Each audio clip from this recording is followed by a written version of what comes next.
چارسدہ کی معروف مذہبی شخصیت سابق رکن صوبائی اسمبلی اور شیخ الحدیث حضرت مولانا محمد ادریس قاتلانہ حملے میں شہید ہو گئے۔ مولانا محمد ادریس JUI کے سابق MP تھے۔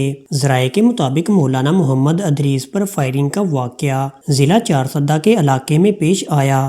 سیکیورٹی فورسز نے علاقے کو گھیرے میں لے کر سرچ آپریشن شروع کر دیا ہے۔ مولانا محمد ادریس دورہ حدیث درس دینے کے لیے دارالعلوم جا رہے تھے کہ یہ واقعہ رونما ہوا۔ ان کی لاش DHQ ہسپتال منتقل کر دی گئی، جہاں اطلاع ملتے ہی ان کے ہزاروں کی تعداد میں عقیدت مند پہنچ گئے۔ شیخ الحدیث مولانا محمد ادریس کا شمار پاکستان کے نامور اور جید علماء میں ہوتا تھا۔ پولیس ذرائع کے مطابق فائرنگ نامعلوم افراد کی جانب سے کی گئی تھی۔ واقعہ کے بعد انہیں فوری طور پر ہسپتال منتقل کیا گیا، لیکن وہ راستے میں ہی دم توڑ گئے۔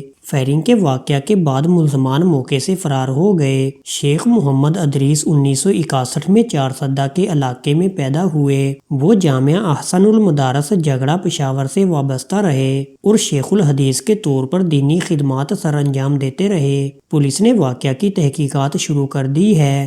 جائے وقوع سے 9mm پستول کے خول برآمد ہوئے ہیں۔ پولیس نے CCTV کیمروں کی فوٹیج بھی حاصل کر لی۔ پولیس حکام کے مطابق حملے میں 2 ملزمان ملوث ہیں، جن کی شناخت کا عمل جاری ہے اور جلد ہی انہیں گرفتار کر لیا جائے گا۔ شہید مولانا ادریس کی نماز جنازہ شام 5:30 بجے ابائی گاؤں ضلع چارسدہ میں ادا کی جائے گی۔ دوستو، آپ کا اس واقعہ کے بارے میں کیا خیال ہے؟ کمنٹ میں اپنی رائے کا اظہار ضرور کریں۔ ویڈیو کو لائک، شیئر اور چینل کو سبسکرائب کرنا نہ بھولیں۔ شکریہ۔